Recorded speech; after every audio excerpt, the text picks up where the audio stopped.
একটা ছোট এতিম বাচ্চা প্রায় ১ বছর হয়েছে তার বাবা মারা গিয়েছে।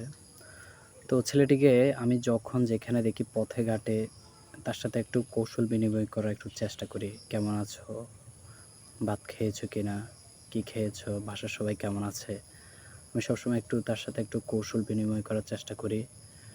মাঝেমধ্যে তার হাত ধরে বা মাথায় হাত রেখে, একটু কাঁধে হাত রেখে, হ্যাঁ? আমি তার সাথে একটু কথা বলার চেষ্টা করি। সে অনেক খুশি হয়। আমি দেখলাম সে অনেক খুশি হয়। মাঝেমধ্যে হয়তো ৳৫ ৳১০ দিই দোকানে গিয়ে কিছু খাবে, সে অনেক খুশি হয়।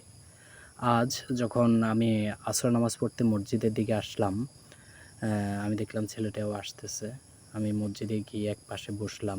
ছেলেটাও আমার অপর পাশে গিয়ে এসে বসলো।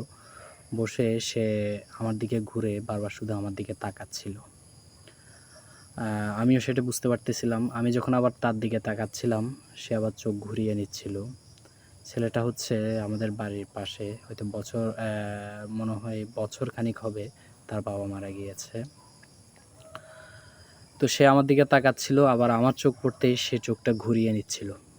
আমি বুঝতে পারলাম হয়তো রাস্তায় দেখা হলে তার সাথে হাই হ্যালো করি, কথা বলার একটু চেষ্টা করি সেজন্য সে আমার দিকে বারবার তাকাচ্ছে। যাই হোক তৎক্ষণাৎ আ ম নামাজের একামত দিয়ে ফেলল। নামাজের একামত দেওয়ার পরে আমি দেখলাম বাচ্চাটি ঠিক আমার পাশে এসে দাঁড়িয়ে আছে। আমরা নামাজ পড়লাম। নামাজ পড়ার পরে সালাম ফিরাতে না ফিরাতে বাচ্চাটি দেখলাম আবার আমার দিকে তাকাচ্ছে। তো আমি তার কাঁধে একটু হাত রাখলাম, "কেমন আছো?" জিজ্ঞেস করলাম। তার মাথায় একটু হাত বুলিয়ে দিলাম। দেখলাম বাচ্চাটি যখন "কেমন আছো?" জিজ্ঞেস করলাম, বাচ্চাটি অনেক খুশি হয়ে বলল, "হ্যাঁ, আমি ভালো আছি।" আসলে আমরা এতিম বাচ্চাদেরকে একটু যদি ভালোবাসা দিই, তাহলে বাচ্চারা অনেক খুশি হয়। হয়তো তার বাবার অভাবটুকু আমরা পূরণ করতে পারব না। বাবার অভাব কেমন হয়তো যে বাবা হারিয়েছে সে বুঝতে পারে।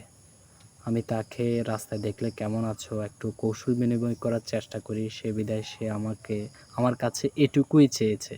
আমি যাতে মসজিদে বসে সে আমার পাশে এসে বসার মূল কারণে হচ্ছে আমি তাকে জিজ্ঞেস করি, "কেমন আছো?" সেটা জিজ্ঞেস করব, সেটা সে শুনবে, সে জবাব দিবে সেজন্য। এটা একটু এক রকমের ভালোবাসা। ভালোবাসা শুধু টাকা দিয়ে হয় না। রক্তের সম্পর্ক সবসময় সম্পর্ক হয় না। অনেক সময় আ আপনার আচরণের দিক দেখে, হ্যাঁ, আপনার কথা বলার অঙ্গি-ভঙ্গি দেখে, আপনার ভালো ব্যবহার দেখে অনেকে আপনাকে ভালোবাসতে পারে। সে ভালোবাসা টাকার বিনিময়ে হয় না। যেটা আজকে এই বাচ্চাটা থেকে আমি শিখলাম। পরবর্তীতে নামাজ শেষ করে আমরা দুজনে বেরিয়ে চলে গেলাম। আমাদের সকলের উচিত এতিম বাচ্চাদেরকে একটু ভালোবাসা দেওয়া। যতটুকু সম্ভব। টাকা দিয়ে পারেন, কথা দিয়ে পারেন, একটু আদর ভালোবাসা দিয়ে পারেন। হ্যাঁ, রাসূল সাল্লাল্লাহু আলাইহি ওয়াসাল্লাম তিনিও এতিম ছিলেন। তিনিও এতিমদেরকে ভালোবাসার ব্যাপারে তিনি অনেক তাগিদ দিয়ে গিয়েছেন। এতিমদের যাতে সম্পদ বুঝিয়ে দেওয়া হয়, এতিমদের হক বুঝিয়ে দেওয়ার ব্যাপারে তিনি অনেক বড় তাগিদ দিয়ে গিয়েছেন। তিনিও এতিমদেরকে অনেক ভালোবাসতেন। হয়তো তিনিও এতিম ছিলেন, তিনি বাবার অভাব বুঝতেন। তিনি ছোটবেলায় বাবা হারিয়েছেন।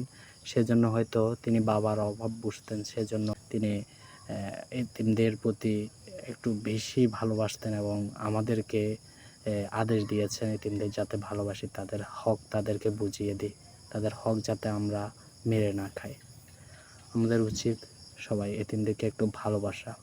তাদের সাথে সদাচরণ করা, ভালো ব্যবহার করা, তাদেরকে একটুখানি ভালোবাসা।